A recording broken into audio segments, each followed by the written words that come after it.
Eskelsen. I'm a sixth grade teacher from Utah, and I'm president of the Utah, no I'm not, I'm vice president of the National Education Association. All right, and just out of curiosity, just real quick, I wanted to get your take on why people in Wisconsin and any other state would be concerned about privatization of schools. You know, one of the things we've seen, and certainly in Madison well, in Wisconsin in general, where you start with what seems to be a very noble thing to do. You say here are poor kids in schools that are very, are run down, and let's try and get those kids to escape to something better, whatever that would be, and we'll start funding private entities. And a lot of times they start with schools that are run by churches or nonprofits, and they say it's for low-income kids. They package it so that it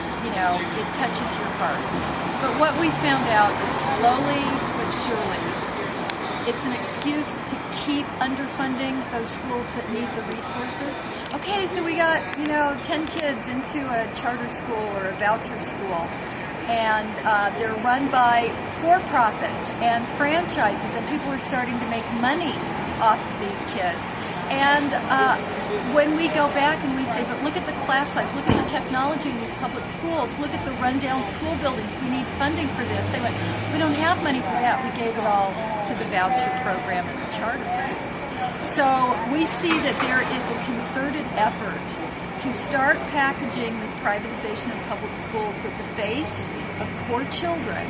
But slowly but surely, you start to find out that the people behind it are in it to make money.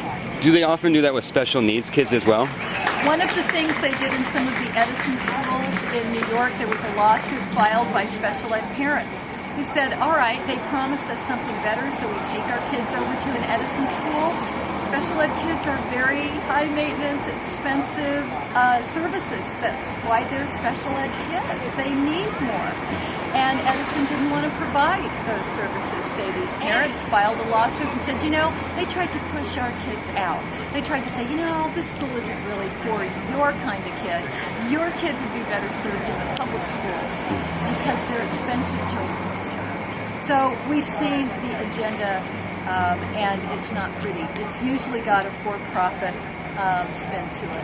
And we think of private. A lot of people think of private schools, and they think of like Phillips, Andover, Deerfield Academy, very prestigious schools. How are these charter private schools different than the prestigious ones, the good ones? First of all, one of the things that we noticed is in the few places that have actual vouchers, where you just take your kid to any private school and you get some subsidy for that, the elite private schools don't take vouchers. They're not interested in choosing your children. So it's never been a parent choice. It's the parent's choice to apply, but it's the school's choice whether they want to serve your child. That's the difference between a public school where everyone is welcome and a private school, especially these very elite selective schools. If you're not the right kind of kid, you're shown the door. Sometimes within a family, this child is doing well on test scores and this child isn't. They tell this child, you're not good enough for us. So it's a whole different ballgame when you're talking about elite private schools. The other thing that a lot of people don't know, when folks will get up and they'll say charter schools are the answer, charter schools, they think that a charter school is this thing, in this one thing. A Stanford study looked at charter schools and said, of the kids that left a public school, almost all of these were very poor public schools in very poor neighborhoods. The kids that left, they took a look at their student achievement. 83% of charter schools did not do as well as public schools. So you have some charters that may do very well. Most of them, 83% of them, do not do as well as the public schools these kids left. Why in the world would we be building a system when you have 13% success? And just one final question. It's a two-parter. First, what do you have to say to the people of Wisconsin? And second, in your experience, do you think sixth graders are easier to teach than Wisconsin Republicans?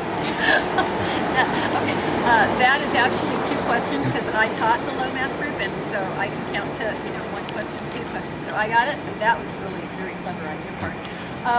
Message for the people in Wisconsin: you really are in a historic place now, and I think that from the exit polls, people weren't saying we love Governor Walker and we love his agenda of getting rid of public sector unions, ending collective bargaining, silencing that voice of working people that fight for the middle class.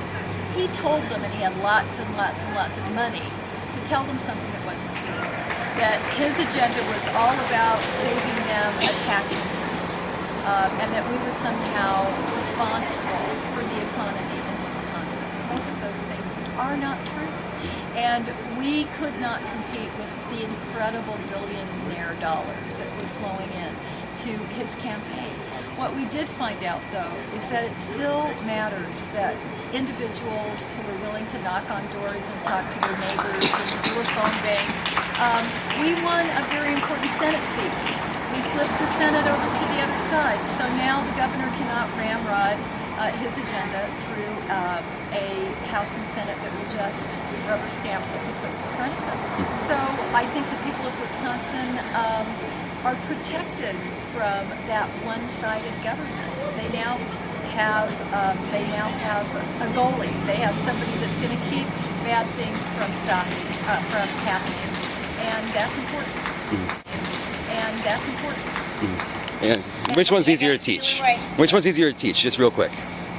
Which Republicans or sixth graders? I would put up my sixth graders against anyone. I did run for Congress on the grounds that it was perfect preparation for working with Congress, working with sixth graders. I will stand by that. Well, thank you, and have a wonderful day.